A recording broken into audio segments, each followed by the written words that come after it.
and also the philosophy of some of the ahkam from Hazrat Zahra. Tonight I want to talk about his reasoning, why he took it away, and her side, why she made a claim. Now the first point to remember is that Hazrat Zahra is given the title Siddiqa Kubra, the greatest truthful lady. Siddiqa Kubra, Siddiqa, Siddiq की मुअन्नस है, Siddiqa Kubra यानी सबसे बड़ी सच बोलने वाली बीबी. So first of all, anyone who claims anything else, if any other Muslim claims that there is someone else who's Siddiqa Kubra, then they should bring reasoning from the Quran or Hadith of the Holy Prophet, because I can give references from the Quran and Hadith that she is Siddiqa Kubra. MashaAllah. Allahumma salli ala Muhammad wa ali Muhammad. And if anyone says, give a proof, then say in the Maidan, in the plains of Mubahala, the Holy Prophet did not take anyone but Hazrat Zahra, because it was a challenge between the righteousness, the haqq, and the batil, and the void. And the Holy Prophet said, we will bring the truthful and we will send the la'nat of Allah subhanahu wa ta'ala, the curse of Allah upon the liars. Anyone who had only even one lie in their lifetime could not go to the plains of Mubahala. And the Holy Prophet only took one lady with him, and that was Fatima to Zahra.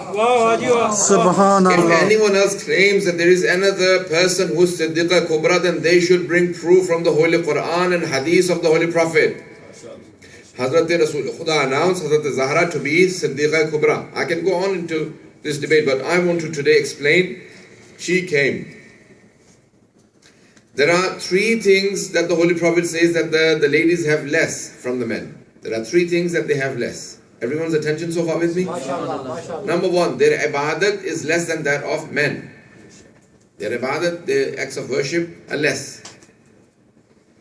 There comes some time that women are not allowed to do the namaz and roza. Secondly, their mirath, their inheritance is half of that of men. According to the Quran, man inherits twice as much as a woman. And the third thing, their witness is half of that of a man. I will not go into the philosophy of why today, because that's not concerning my topic. But these are the three things that the women lack compared to men. But there are three things that the women have that the men do not have. So I mentioned the things that they have less, and then also they have three things that even men do not have. Do you want me to explain those things as well quickly? Now, three things women have, Allah subhanahu wa ta'ala gave to the women that even men do not have. Women, Allah subhanahu wa ta'ala, the Holy Prophet says that when a son is born in your house, he is the ni'mat. Ni'mat is a blessing from Allah subhanahu wa ta'ala. He's a bounty. But when a daughter is born, she is rahmah. She is a mercy of Allah subhanahu wa ta'ala. Ni'mat is smaller, rahmat is bigger. The Holy Prophet is not ni'matan lil alameen. He is rahmatan lil alameen. Then he says, Man tazawwaja faqad ahraza nisfa deenih. Whoever gets married saves half of his iman. He saves half of his iman. So the wives are half the iman of the males. Their husbands. The third, al-jannatu tahta aqdamil ummahat. Paradise is under the feet of your mothers, not the fathers. So three things they have. Now very quickly I'll touch upon all of these three dimensions. Hazrat Zahra, the Holy Prophet is rahmatan lil alameen. But when she comes to the house of the Holy Prophet, she becomes the rahmah of rahmatan lil alameen.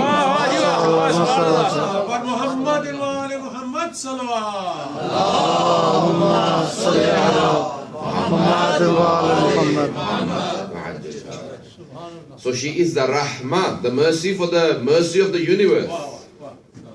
If people have, inshallah, grasped that.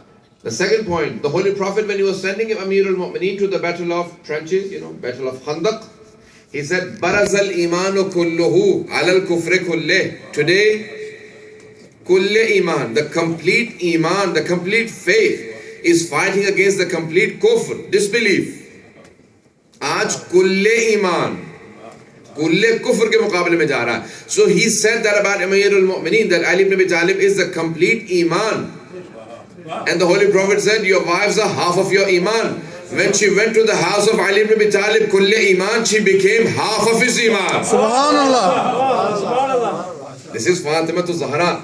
The Holy Prophet said in Sahih Muslim that Al-Hassanu wal-Husainu Sayyida Shababi Ahl al-Jannah. Hassan and Hussein are the masters of youth of heaven.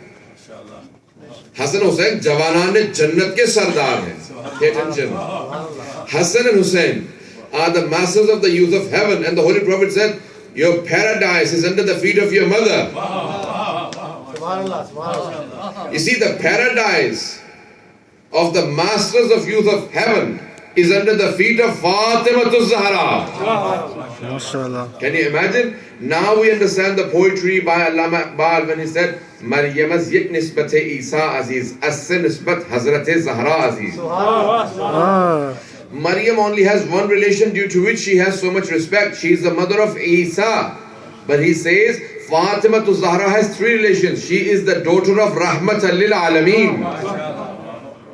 She is the wife of Kulle Iman. She is the mother of Sayyida Shababi Ahlil Jannah. This is Fatima to Zahra. Please, if I have everyone's attention. Now look at the three sides which the Holy Prophet said. These are the things that they have less. Their ibadat is naqis. Yes, they have less ibadat. But the Holy Prophet said, all women of the world have less ibadat except for two women. Maryam and Fatima. Both of them are Batul. Let me put it into simple words. Batul is a lady that does not miss any ibadat from her birth to her shahadat. Batul उस बीबी को कहते हैं जिसका एक लहजा इबादत से खारिज ना हो जाने गिरामी. जनाबे मरियम बतूल हैं, लेकिन जनाबे फातिमा बतूल अज़रा हैं, बतूल कुबरा हैं. अज़ीज़ान गिरामी, जो फ़ख्र मरियम है उसे फातिमा कहते हैं. माशाअल्लाह.